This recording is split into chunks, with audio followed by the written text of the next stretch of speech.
जय श्री कृष्णा। राधे राधे।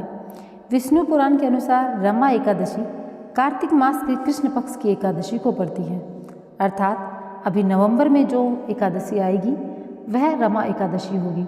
आमतौर पर यह दीपावली से 4 दिन पहले पड़ती है। यह व्रत रखकर रमा अर्थात माता लक्ष्मी के पति भगवान विष्णु की पूजा की जाती है।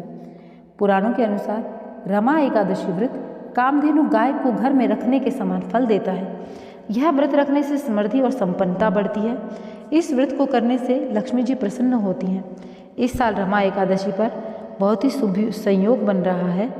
हम आपको बताएंगे, वीडियो में रुके रहिएगा, वीडियो को अंत तक देखिएगा। आज के वीडियो में आप लोगों को रमा एकादशी की कथा भी सुनाई जाएगी, जो कि बहुत ही ज़्यादा पुण्य फलदायी है। आपके और आपके परिवार के जीवन में हर एक कष्ट को यह कथा सुनने से आप दूर कर सकेंगे। तो आज सबसे पहले बता देते हैं रमा एकादशी जो है उसका मुहूर्त क्या रहेगा।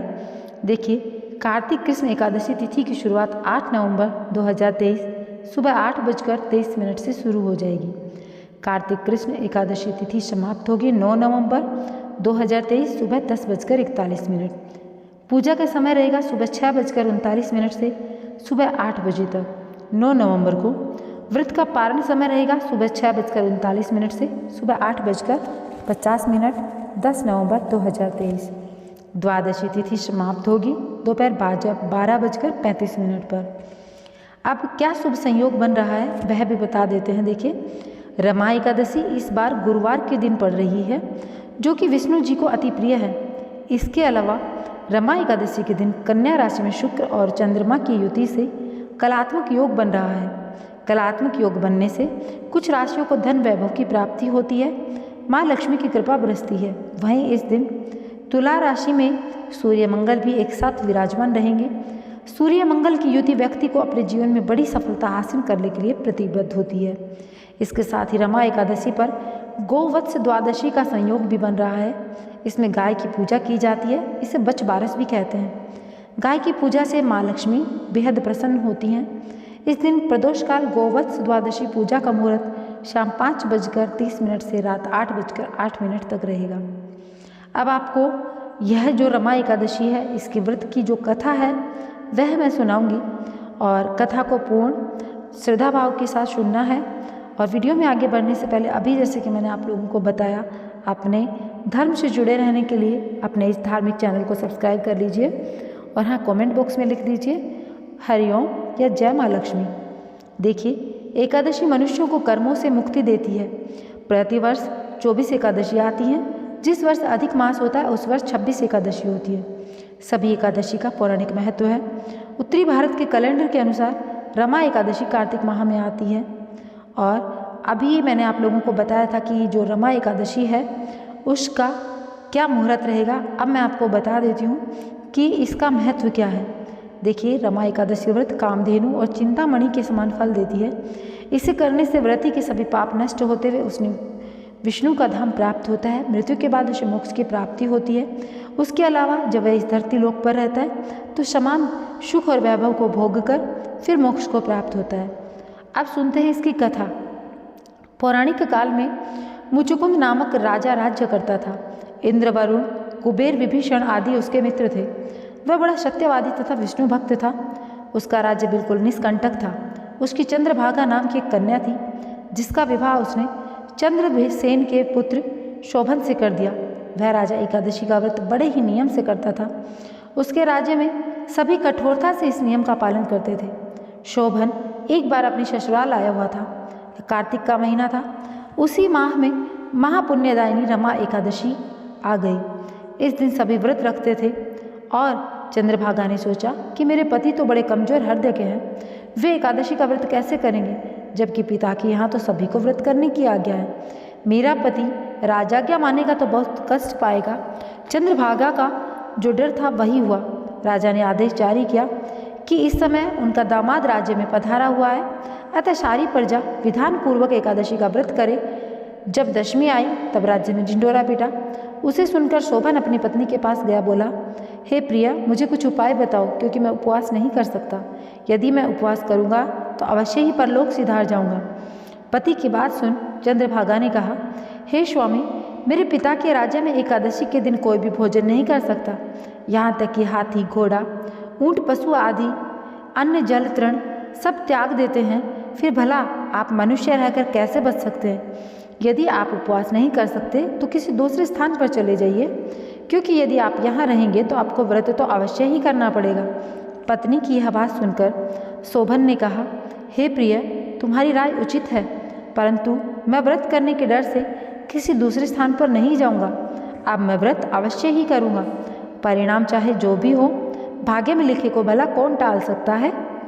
सभी के साथ शोभन ने भी एकादशी का व्रत कर लिया और भूख और प्यास से अत्यंत व्याकुल होने लगा।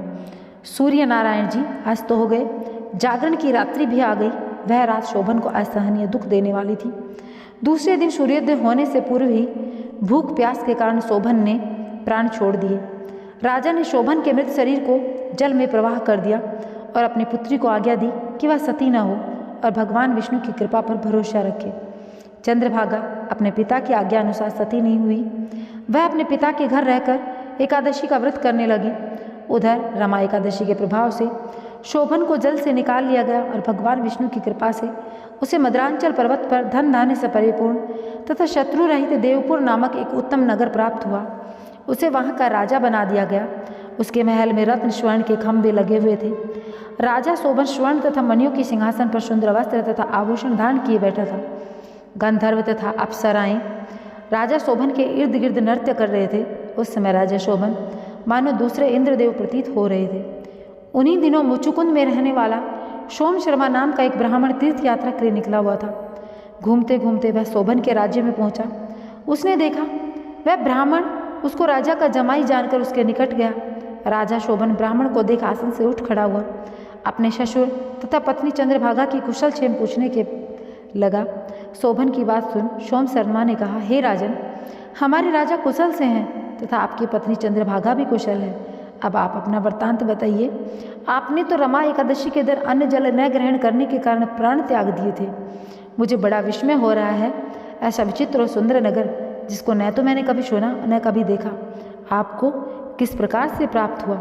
इस पर शोभन ने कहा, हे देव, यह सब कार्तिक माह के कृष्ण पक्ष की रमा एकादशी के व्रत का फल है। इसी से मुझे अनुपम नगर प्राप्त हुआ है, किंतु यह अस्थिर है। शोभन की बात सुन ब्राह्मण बोला, राजन, यह अस्थिर क्यों है और स्थिर किस प्रकार हो सकता है? सो आप मुझे समझाइए। यदि इसे स्थिर करने के लिए मैं कुछ कर सका तो उपाय अवश्य करूँगा। राजा शोभन ने कहा, हे ब्राह्मण, मैंने वह व्रत विवश होकर तथा श्रद्धा रहित किया था। उसके प्रभाव से मुझे यह अस्थिर नगर प्राप्त हुआ। परंतु यदि तुम इस वृतांत को राजा मुचुकुंद की पुत्री चंद्रभागा से कहोगे तो वह इसको स्थिर बना सकती है। राजा शोभन की यह बात सुनकर ब्राह्मण अपने नगर को लौट आया।